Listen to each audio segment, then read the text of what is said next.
నమస్కారం, NI news కి స్వాగతం. హెడ్లైన్ చూద్దాం.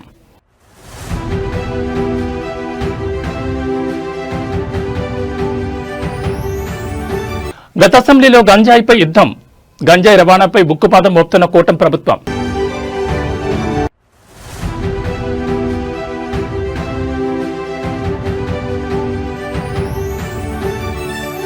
వైసీపీ నిర్లక్ష్యం వల్లే రాళ్లపాడు గేట్లు మొరాయించాయి. అసెంబ్లీలో మంత్రి నిమ్మల ధ్వజం.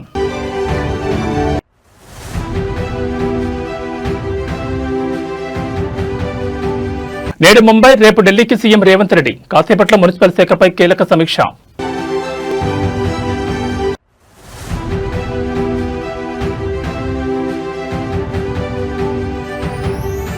రణరంగంగా కేతనపల్లి. బీఆర్ఎస్ కాంగ్రెస్ శ్రేణుల మధ్య గొడవ.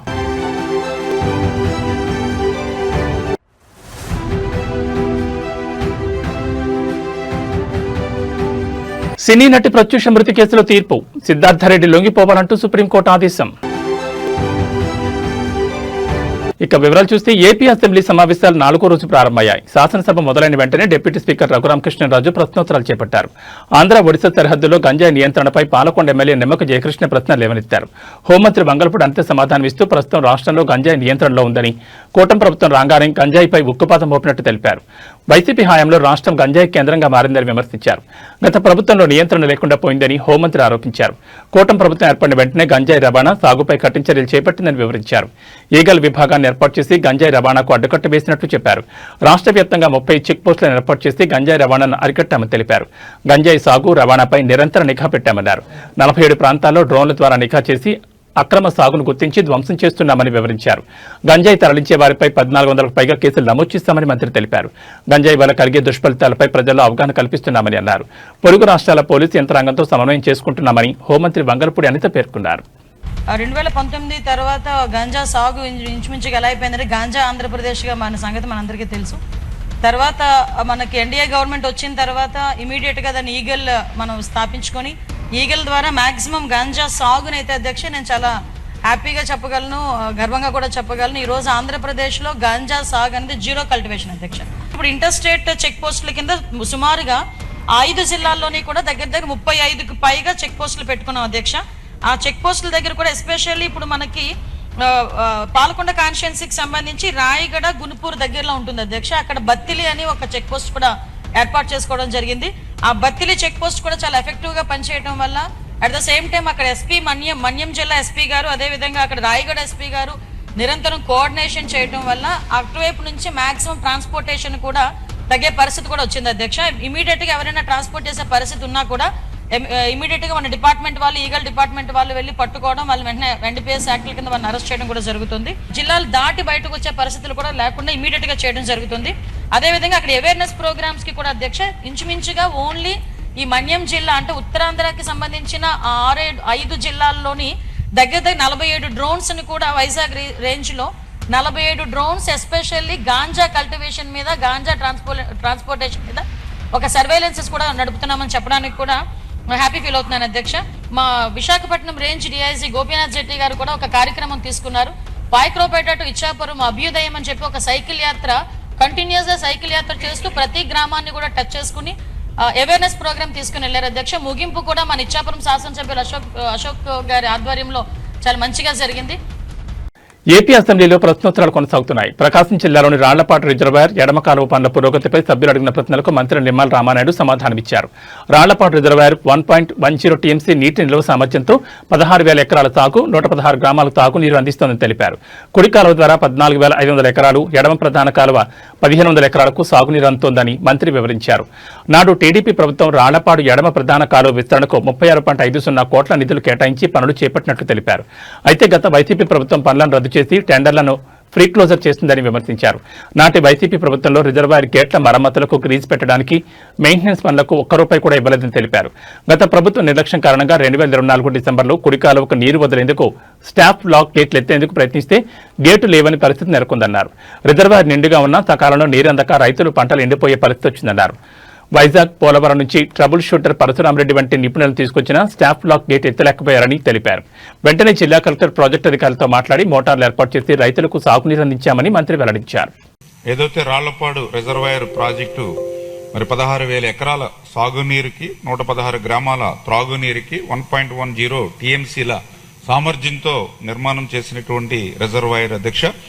అయితే ఈ రిజర్వాయర్కి సంబంధించి గౌరవ సభ్యులు చెప్పినట్టుగా మరి కుడి కాలువ నుంచి 14,500 ఎకరాలు, అదేవిధంగా ఎడమ కాలువకు సంబంధించి 1,500 ఎకరాలు మరి యొక్క సాగునీరు అందిస్తున్నటువంటి కార్యక్రమంలో భాగంగా ఈ యొక్క ఎల్ఎంసి అంటే ఏదైతే ఈ ఎడమ ప్రధాన కాలువ ఏదైతే లెఫ్ట్ మెయిన్ కెనాల్ ఉందో ఈ లెఫ్ట్ మెయిన్ కెనాల్కు సంబంధించినటువంటి పనులు అసంపూర్తిగా నిలిచిపోయినటువంటి స్థితిలో గతంలో తెలుగుదేశం ప్రభుత్వం అధికారంలో ఉన్నప్పుడు 2018లో 36.50 కోట్ల రూపాయలు ఆ రోజు నిధులు మంజూరు చేయడం జరిగింది అధ్యక్ష. అయితే దురదృష్టవశాత్తు తర్వాత ప్రభుత్వం మారిన తర్వాత 2019లో మరి యొక్క వైఎస్ఆర్సీపీ ప్రభుత్వంలో ఈ పనుల్ని రద్దు చేసినటువంటి పరిస్థితి అధ్యక్ష. మరి ఏదైతే గౌరవ సభ్యులు ఈ యొక్క రాళ్లపాడుకు సంబంధించినటువంటి ఈ యొక్క లెఫ్ట్ మెయిన్ కెనాల్ కు సంబంధించినటువంటి పనులు అత్యవసరమైనటువంటి మరి స్థితిలో మరి వాటిని కూడా మళ్ళీ ఎస్టిమేషన్లు మళ్ళీ రీఎస్టిమేషన్ చేసి ఆ వర్క్లను కూడా పరిశీలించగలమని చెప్పి ఏదైతే గౌరవ సభ్యులు కూడా ఈ సందర్భంగా తెలియజేసుకుంటున్నాం అధ్యక్ష. అదేవిధంగా రెండవది ఏదైతే ఈ యొక్క రాళ్లపాడు ప్రాజెక్టు మరామతులకు సంబంధించి ఈ యొక్క ఎస్డిఎంఎఫ్ 17 పనులు 37.70 లక్షలు, అదేవిధంగా ఓఎండ్ఎం 11 పనులు 75.02 లక్షలు, ఎఫ్డిఆర్ 20 పనులు మరి 106.21 లక్షల రూపాయలు, ఇతర ముఖ్యమైనటువంటి పనులు 35.50 లక్షల రూపాయలు. అంటే ఈ రకంగా రాళ్లపాడు ప్రాజెక్టు మరామతుల నిమిత్తం ఈ 20 నెలల్లో ఏపీ శాసనమండలి సమావేశాలు 2 రోజుల విరామం తర్వాత నేటి ఉదయం 11 గంటల పునః ప్రారంభమయ్యాయి. సభ ప్రారంభం కాగానే వైసీపీ నేతలు తిరుమల కల్తీ నెయ్యి అంశంపై చర్చించాలని పట్టుబట్టారు. దీంతో సభలో గందరగోళం నెలకొంది. కల్తీ నెయ్యిపై చర్చించాల్సిందేనంటూ నినాదాలు చేస్తూ వైసీపీ సభ్యులు ఆందోళన దిగారు. హెరిటేజ్ ఇందాపూర్ డైరీల నెయ్యి సరఫరాపై వైసీపీ వాయిదా తీర్మానం ఇవ్వగా చైర్మన్ దాన్ని తిరస్కరించారు. దీంతో వైసీపీ సభ్యులంతా ప్లకార్డులతో ఆయన పోడియం చుట్టుముట్టారు. ఆందోళన నేపథ్యంలో చైర్మన్ శాసనమండలిని వాయిదా వేశారు. హౌస్ ఆర్డర్లో పెట్టాలి సార్, అది హౌస్ ఆర్డర్లో పెట్టండి సార్. చైర్మన్ సార్, హౌస్ ఆర్డర్లో పెట్టండి సార్, హౌస్ ఆర్డర్లో పెట్టండి.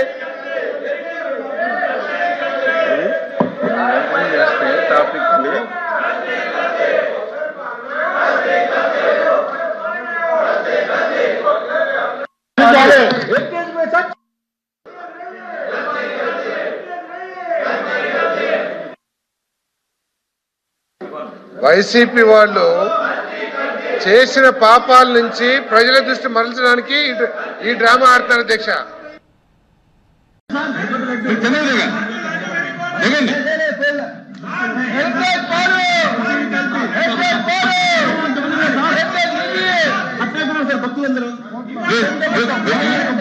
మీరు దిగితే ఎల్ఓపి గారు మాట్లాడతారు అని మీరు అలా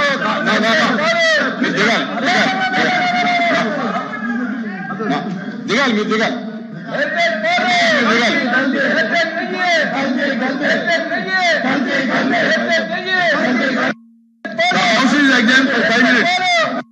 సీఎం రేవంత్ రెడ్డి మరోసారి బిజీ షెడ్యూల్తో పర్యటన చేపట్టనున్నారు. సచివాలయంలో కీలక సమీక్ష ముగిసిన అనంతరం ఆయన ముంబై, ఢిల్లీ పర్యటనకు వెళ్లనున్నారు. ఇవాళ సెక్రటరియట్లో సీఎం మున్సిపల్ శాఖపై ఉన్నత స్థాయి సమీక్ష నిర్వహించనున్నారు. ఇటీవల ముగిసిన మున్సిపల్ ఎన్నికల ఫలితాల నేపథ్యంలో పట్టణాభివృద్ధి, మౌలిక సదుపాయాల కల్పన, పెండింగ్ లో ఉన్న ప్రాజెక్టు పురోగతిపై ఆయన అధికారులతో చర్చించనున్నారు. ముఖ్యంగా హైదరాబాద్ నగరాభివృద్ధికి సంబంధించి కీలక నిర్ణయాలు తీసుకునే అవకాశం ఉంది. సచివాలయంలో సమీక్ష ముగిసిన తర్వాత అనంతరం రేవంత్ రెడ్డి రాత్రి శంషాబాద్ అంతర్జాతీయ విమానాశ్రయం నుంచి ముంబైకు బయలుదేరతారు. రాత్రికి ఆయన ముంబైలోనే బస చేస్తారు. రేపు ముంబైలో జరగనున్న ప్రతిష్టాత్మక క్లైమేట్ వీక్ కార్యక్రమంలో ముఖ్యమంత్రి పాల్గొనున్నారు. పర్యావరణ పరిరక్షణ, గ్రీన్ ఎనర్జీ, సుస్థిర అభివృద్ధిపై ఈ సదస్సులో ఆయన ప్రసంగించనున్నారు. ఆ కార్యక్రమం ముగిసిన వెంటనే రేపు సాయంత్రం ముంబై నుంచి నేరుగా దేశ రాజధాని ఢిల్లీకి చేరుకుంటారు. ఎల్లుండి కేంద్ర ప్రభుత్వం నిర్వహించే ఓ అధికారిక కార్యక్రమంలో సీఎం రేవంత్ పాల్గొంటారు.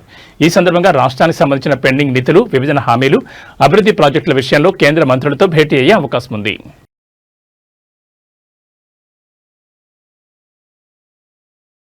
జిల్లా కేంద్రాన్ని సూపర్ స్మార్ట్ సిటీగా మార్చడమే లక్ష్యంగా మంత్రి కోమటిరెడ్డి వెంకటరెడ్డి అభివృద్ధి పనుల్లో వేగం పెంచారు. నల్గొండ మున్సిపల్ కార్పొరేషన్ పరిధిలో జరుగుతున్న రోడ్డు వెడల్పు, పారిశుద్ధ్య పనులను మంత్రి స్వయంగా క్షేత్రస్థాయిలో పర్యవేక్షిస్తున్నారు. మున్సిపల్ కార్పొరేషన్ ఎన్నికల ప్రక్రియ ముగిసి మేయర్ ఎన్నిక పూర్తి కాగానే మంత్రి కోమటిరెడ్డి నగర అభివృద్ధిపై ప్రత్యేక దృష్టి సారించారు. మంగళవారం తెల్లవారుజాము 4 గంటల నుంచి ఆయన అధికారులతో కలిసి నగరంలోని ప్రధాన వీధుల్లో పర్యటించారు. ముఖ్యంగా అత్యంత రద్దీగా ఉండే ప్రకాశం బజార్ ప్రాంతంలో ట్రాఫిక్ సమస్యలకు శాశ్వత పరిష్కారం చూపే దిశగా పనులను ముమ్మరం చేశారు. నగరంలో ప్రధాన వ్యాపార కూడలి అయిన ప్రకాశం నర్సం బజార్లో రోడ్లు ఇరుగ్గా ఉండడంతో నిత్యం ప్రమాదాలు జరుగుతున్నాయని గుర్తించిన మంత్రి సాహసోపేత నిర్ణయాలు తీసుకున్నారు. జేసీబీలతో ఆక్రమణలు తొలగించి రోడ్లను వెడల్పు చేసే పనులను దగ్గరుండి పర్యవేక్షించారు. రద్దీని దృష్టిలో ఉంచుకుని డివైడర్లను తొలగించాలని, తక్షణమే సీసీ రోడ్డు నిర్మాణం చేపట్టాలని ఆదేశించారు. ఇకపై విద్యుత్ తీగల ఇబ్బంది లేకుండా భూగర్భ విద్యుత్ వ్యవస్థను ఏర్పాటు చేయాలని అధికారులకు సూచించారు. రోడ్డు వెడల్పు వల్ల పూలు, పండ్ల వ్యాపారులు ఉపాధి కోల్పోకుండా మంత్రి మానవీయ కోణంలో నిర్ణయం తీసుకున్నారు. వ్యాపారులందరికీ ప్రత్యామ్నాయం చూపిస్తామని అన్నారు. పాత కలెక్టరేట్ కార్యాలయం స్థలంలో తక్షణమే సీసీ ఫ్లోరింగ్ పూర్తి చేసి వారికి కేటాయించాలని అధికారులను ఆదేశించారు.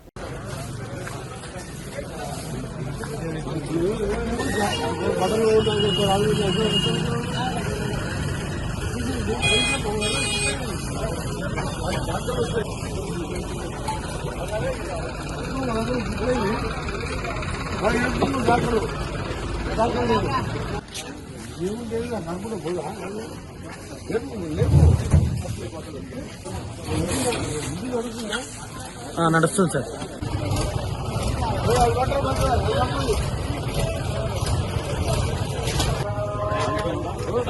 సార్ సార్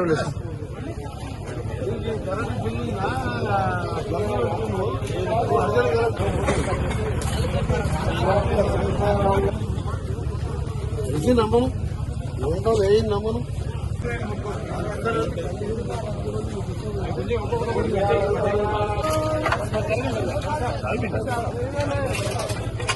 మీరు రారు తీస్తారు.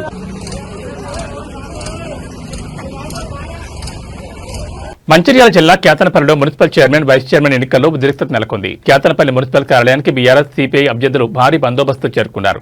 ఎంపీ వంశీకృష్ణ, మంత్రి వివేక్ వెంకటస్వామితో కలిసి కాంగ్రెస్ అభ్యర్థులు వచ్చారు. ఈ క్రమంలో బీఆర్ఎస్, కాంగ్రెస్ నాయకుల మధ్య వాగ్వాదం జరిగింది. అది కాస్త ముదరడంతో ఇరు వర్గాలు ఒకరిపై ఒకరు దాడులు చేసుకున్నారు. దీంతో రంగంలోకి దిగిన పోలీసులు లాఠీచార్జ్ చేసి పరిస్థితిని అదుపులోకి తీసుకొచ్చారు. ఈ ఘటనలో పలువురు స్వల్పంగా గాయపడ్డారు. వారిని ఆసుపత్రికి తరలించి చికిత్స అందిస్తున్నారు. మరోవైపు పోలీసులు అధికారులను అడ్డం పెట్టుకుని మరోసారి కాంగ్రెస్ పార్టీ మున్సిపల్ పీఠం దక్కించుకునేందుకు కుట్రలు పన్నింది. నిన్న జనగాంలో చేసినట్లుగానే బీఆర్ఎస్ కౌన్సిలర్లను చైర్మన్ ఎన్నికల్లో పాల్గొనివ్వకుండా పోలీసులు అక్రమ కేసులు పెట్టి అడ్డుకున్నారు. చైర్మన్, వైస్ చైర్మన్ ఎన్నికల్లో పాల్గొనేందుకు వెళ్తున్న కేతనపల్లి మున్సిపాలిటీ 21వ వార్డు బీఆర్ఎస్ కౌన్సిలర్ స్వర్ణలతను మంగళవారం పోలీసులు అడ్డుకున్నారు. ఆమెపై కేసు నమోదైందని ఆమెను అదుపులోకి తీసుకున్నారు. దీనిపై ఎమ్మెల్యే కోవా లక్ష్మి, మాజీ ఎమ్మెల్యే బాలకసుమన్ మండిపడ్డారు. దీంతో బాలకసుమన్ మీద కాంగ్రెస్ నాయకులు, కార్యకర్తలు రాళ్ల దాడికి దిగారు. కాంగ్రెస్ దాడిపై బీఆర్ఎస్ నాయకులు ప్రతిఘటించారు. ఈ క్రమంలో రంగంలో దిగిన పోలీసులు లాఠీచార్జ్ చేసి పరిస్థితిని అదుపులోకి తీసుకొచ్చారు. ఈ ఘటనలో పలువురు స్వల్పంగా గాయపడ్డారు. వారిని ఆసుపత్రికి తరలించి చికిత్స అందిస్తున్నారు.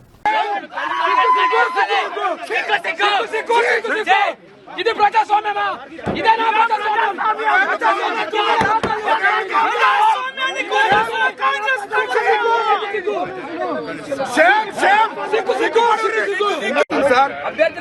వివేక్ కోసం పనిచేస్తున్న తీరు మీడియా అంతా చూస్తున్నారు సార్, ప్రపంచం అంతా చూస్తున్నారు సార్.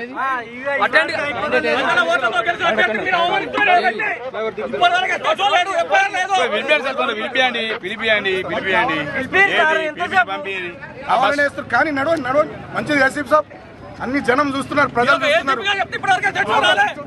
మంత్రి అనేటానికి సిగ్గుండాలి. మంత్రి అనేటానికి కామెంట్ చేస్తాం సార్, బరాబర్ చేస్తాం. కామెంట్స్ కాదు, ఇంకా సీరియస్ గా చేస్తాం రాను రాను మంత్రి మీద.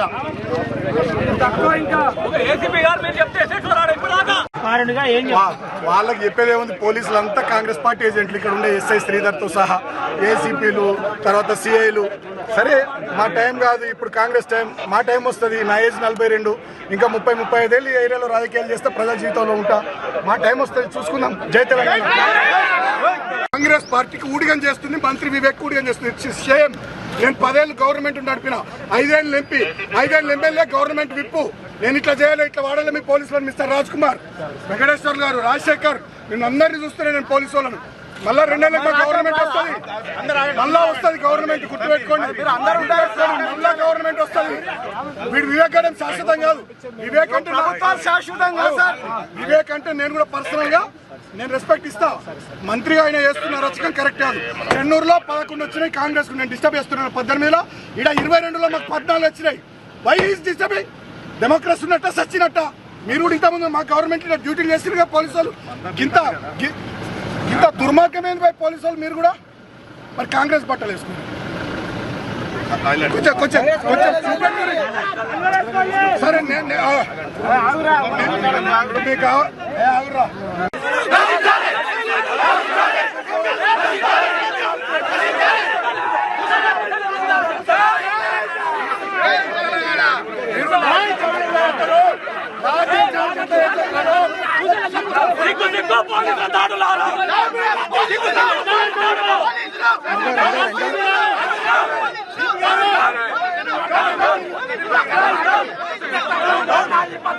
అందరు పోనీ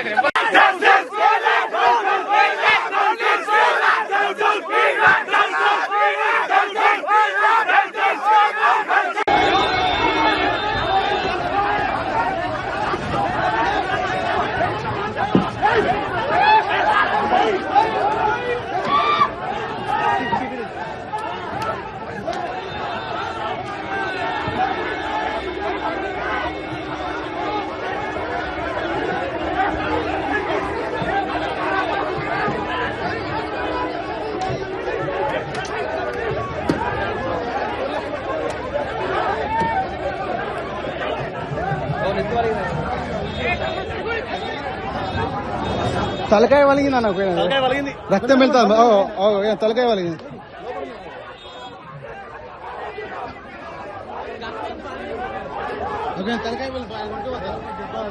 మహబూబాబాద్ జిల్లా తొర్రూరు మున్సిపాలిటీలో చైర్మన్ ఎన్నిక వేళ రాజకీయం వేడెక్కింది. వరంగల్ జిల్లా పర్వతగిరి నుండి బీఆర్ఎస్ కౌన్సిలర్లతో బయలుదేరిన బస్సును పోలీసులు అడుగడుగున అడ్డుకోవడంతో తీవ్ర ఉద్రిక్తత నెలకొంది. అన్నారం వద్ద బస్సును నిలిపేసిన పోలీసులు మాజీ మంత్రులు ఎర్రబెల్లి దయాకర్రావు, పెద్ది సుదర్శన్ రెడ్డి, మాజీ ఎంపీ ఆరూరు రమేష్లను బలవంతంగా కిందకు దించే ప్రయత్నం చేశారు. దీనిపై బీఆర్ఎస్ నాయకులు తీవ్రస్థాయిలో ధ్వజమెత్తారు. కాంగ్రెస్ ఎమ్మెల్యేలు కేఆర్ నాగరాజు, నాయన్ రాజేందర్ రెడ్లను తొర్రూరుకు వెళ్లనిచ్చి మమ్మల్ని ఎందుకు అడ్డుకుంటున్నారు అని పోలీసులు నిలదీశారు. ఈ క్రమంలో పోలీసులు బీఆర్ఎస్ కార్యకర్తల మధ్య తోపులాట జరిగింది. చివరికి ఉద్రిక్త పరిస్థితుల నడుమ ఎర్రబెల్లి దయాకర్రావు స్వయంగా పోలీసుల వలయాన్ని దాటుకుంటూ బస్సును తొర్రూరు మున్సిపల్ కార్యాలయం వైపు తరలించారు. ఈ ఘర్షణ నేపథ్యంలో అక్కడ 144 సెక్షన్ విధించారు.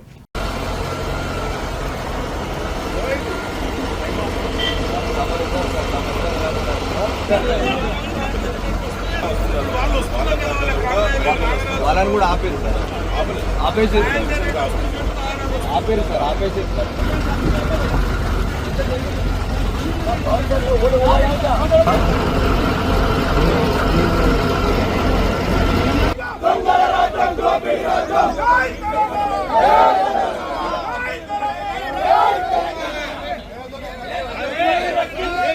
తొర్రూరు మున్సిపాలిటీ పీఠం బీఆర్ఎస్ కు దక్కకుండా ఉండాలని కాంగ్రెస్ నీచ రాజకీయాలకు పాల్పడుతోంది. నిన్న మున్సిపల్ చైర్మన్ ఎన్నిక సందర్భంగా మహబూబాబాద్ జిల్లా తొర్రూరులో ఉద్రిక్త వాతావరణం నెలకొంది.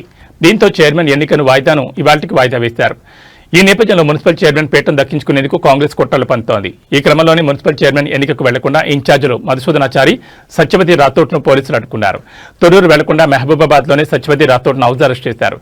ఇక మధుసూదనాచారిని అమరావతి నగర్లోని తులసి బార్ ఎదురుగా ఉన్న శాంతినికేతన్ అపార్ట్మెంట్ లో సుబేదారి పోలీసులు హౌస్ అరెస్ట్ చేశారు.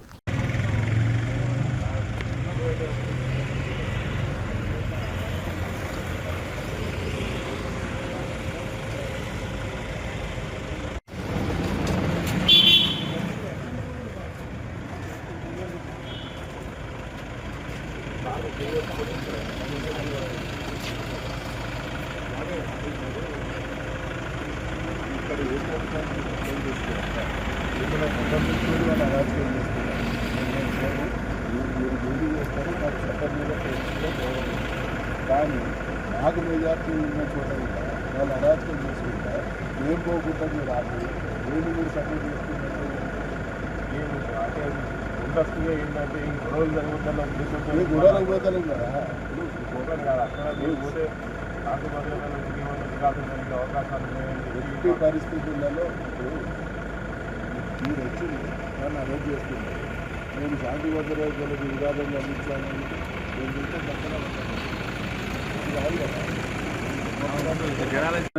నీచమైన నగరంలోని మణికొండ ప్రాంతంలో ఇవాళ ఉదయం భారీ ప్రమాదం చోటు చేసుకుంది. ప్రధాన నీటి సరఫరా మార్గమైన మంజీరా పైప్లైన్ ఒక్కసారిగా పేలిపోవడంతో స్థానికులు తీవ్ర భయాందోళన గురయ్యారు. పైప్లైన్ పేలిన ధాటికి నీరు భారీ ఎత్తున ఎగిసిపడి నీరు వరదల రోడ్లపైకి చేరి సమీపంలోని ఇళ్లలోకి చేరాయి. నీటి ఉధృతి కారణంగా సమీపంలోని 2 అపార్ట్మెంట్ల సెలార్లు పూర్తిగా నిండిపోయాయి. ఈ హఠాత్ పరిణామంతో పార్కింగ్ లో ఉన్న కార్లు, ద్విచక్ర వాహనాలు నీట మునిగిపోయాయి. సమాచారం అందుకున్న వెంటనే ఎన్డీఆర్ఎఫ్ బృందాలు, అగ్నిమాపక సిబ్బంది హుటాహుటిన ఘటనా స్థలానికి చేరుకున్నారు. సెలార్లో నిండిన నీటిని భారీ మోటార్ల సహాయంతో బయటకు తోడుతున్నారు.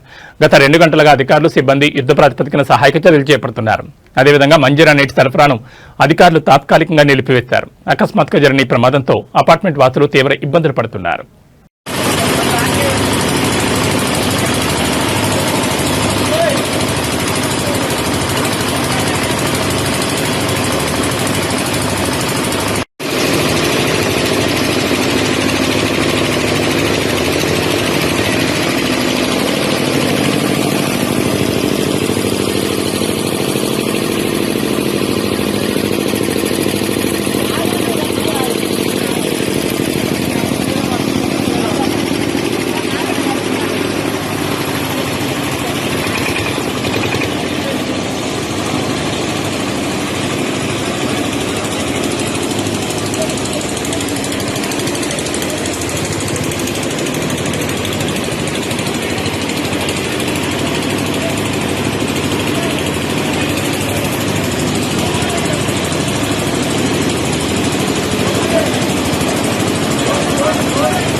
నమస్కారం. ఇది బిఎం శ్రేయ రోడ్డు. అందరికీ నమస్కారం. ఏమైందో తెలియట్లేదు. బిఎం శ్రేయ పైప్ లైన్ రోడ్డుకి ఇక్కడ మొత్తం అపార్ట్మెంట్స్ అన్ని వాటర్ నిండిపోతుంది. ఎక్కడ పైప్ లైన్ నిండిపోయింది. Please come and help.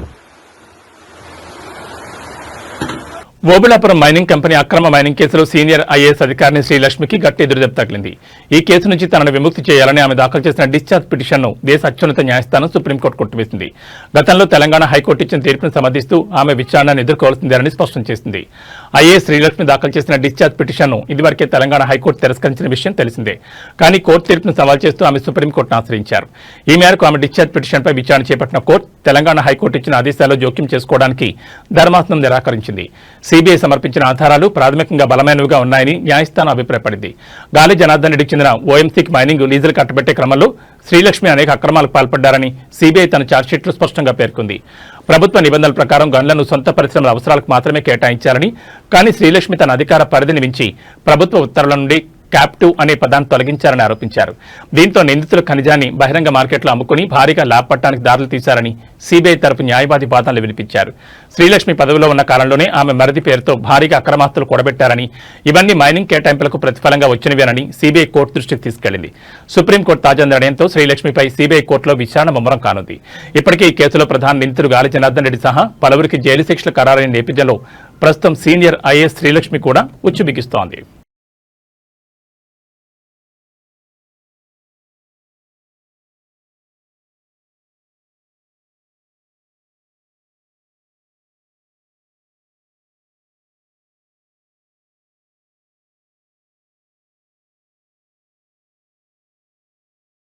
ప్రముఖ సినీ సంగీత దర్శకుడు ఇళయరాజా స్వరాలు దశాబ్దాలుగా సినీ ప్రపంచాన్ని అభిమానులను ఉర్రూతలూగిస్తున్నాయి.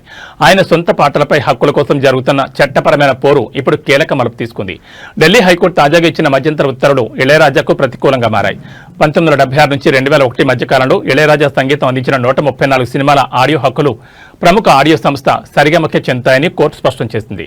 నాటి చిత్ర నిర్మాతలు ఈ హక్కులను శాశ్వతంగా సరిగమకు అమ్మేశారని, కాపీరైట్ చట్టం ప్రకారం ఇళయరాజాకు యాజమాన్య హక్కులు లేవని జస్టిస్ తుషార్రావు గెడేలా తీర్పునిచ్చారు. ఈ వివాదం ఎఫ్ ఇనియా, పొన్ నిలవే వంటి ఆల్ టైమ్ హిట్ సాంగ్ తో మొదలైంది. డిజిటల్ ప్లాట్ఫామ్లకు ఇళయరాజా అనుమతులు ఇవ్వగా సరిగమ సవాల్ చేసింది. నిర్మాత వద్ద వేతనం తీసుకుని కంపోజ్ చేసిన పాటలపై హక్కులు నిర్మాతకే చెందుతాయి. ఈ క్రమంలో ఆ హక్కులు సరిగమకు బదిలీ అయ్యాయని కోర్టు స్పష్టం చేసింది. అయితే ఈ తీర్పుపై అప్పీల్ చేసే అవకాశాన్ని ఇళయరాజాకు కోర్టు కల్పించింది.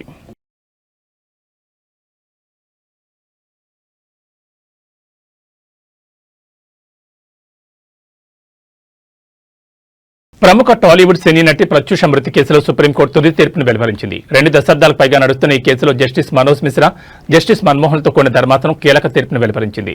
సిద్ధార్థ రెడ్డి పిటిషన్ కొట్టివేస్తూ 4 వారాల్లో లొంగిపోవాలని సుప్రీంకోర్టు ధర్మాసనం ఆదేశాలు జారీ చేసింది. సినీ నటి ప్రత్యూష 2002 ఫిబ్రవరి 23 మృతి చెందారు.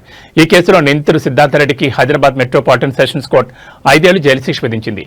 ఈ తీర్పును సిద్ధార్థ రెడ్డి హైకోర్టులో సవాల్ చేయడంతో జైలు శిక్షను 2 ఏళ్లకు కుదించింది. హైకోర్టు తీర్పును ప్రత్యూష తల్లి సరోజని సుప్రీంకోర్టులో సవాల్ చేశారు. మరోవైపు శిక్షను రద్దు చేయాలని సిద్ధార్థరెడ్డి సుప్రీంకోర్టులో సవాల్ చేశారు. ఈ కేసులో సుప్రీంకోర్టు ఇరువైపుల వాదనలు వింది. గత ఏడాది నవంబర్లో విచారణ పూర్తి చేసిన సుప్రీంకోర్టు తీర్పును రిజర్వ్ చేసింది.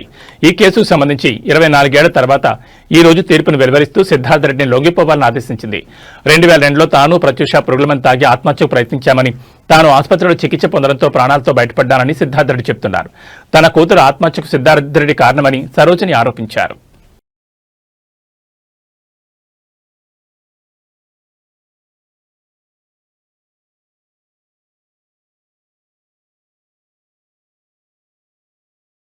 వివాహాలు, శుభకార్యాల సీజన్ మొదలైన వేళ బంగారం ధరలు ఒక్కసారిగా దిగొస్తున్నాయి. అంతర్జాతీయ మార్కెట్లో చోటు చేసుకున్న పరిణామాల ప్రభావంతో తెలుగు రాష్ట్రాల్లో బంగారం, వెండి ధరలు వరుసగా 2వ రోజు కూడా తగ్గుముఖం పట్టాయి. ఇవాళ హైదరాబాద్ బులియన్ మార్కెట్లో 24 క్యారెట్ల మేలిం బంగారం 10 గ్రాముల ధరపై ఏకంగా 1530 తగ్గి 1,54,910 వద్ద కొనసాగుతోంది. గడిచిన 2 రోజుల్లో 2,840 రూపాయల మేర ధర తగ్గడం విశేషం. ఇక ఆభరణాల తయారీలో వినియోగించే 22 క్యారెట్ల బంగారం 10 గ్రాముల ధరపై 1,400 తగ్గి 1,42,000కు చేరింది. బంగారంతో పాటే వెండి ధర కూడా భారీగా పతనమై కేజీ ధర 2,65,000 వద్ద కొనసాగుతోంది. అంతర్జాతీయ మార్కెట్లో స్పాట్ గోల్డ్ ధర ఔన్స్కు 5,000 డాలర్ల మార్క్ నుంచి $4,930 స్థాయికి పడిపోవడంతో దేశీయంగా కూడా ధరలు దిగొచ్చాయి. దానికి తోడు డాలర్ విలువలో మార్పులు కూడా బులియన్ మార్కెట్పై ప్రభావం చూపాయి.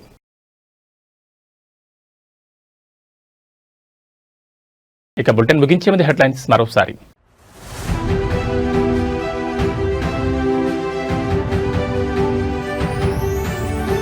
గత అసెంబ్లీలో గంజాయిపై యుద్ధం.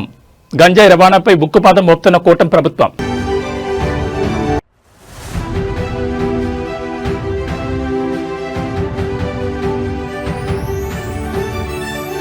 వైసీపీ నిర్లక్ష్యం వల్లే రాళ్లపాడు గేట్లు మొరాయించాయి. అసెంబ్లీలో మంత్రి నిమ్మల ధ్వజం.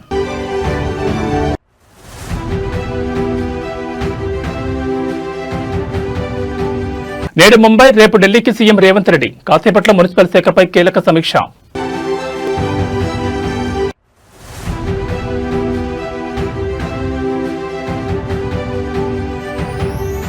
రణరంగంగా కేతనపల్లి. బీఆర్ఎస్ కాంగ్రెస్ శ్రేణుల మధ్య గొడవ.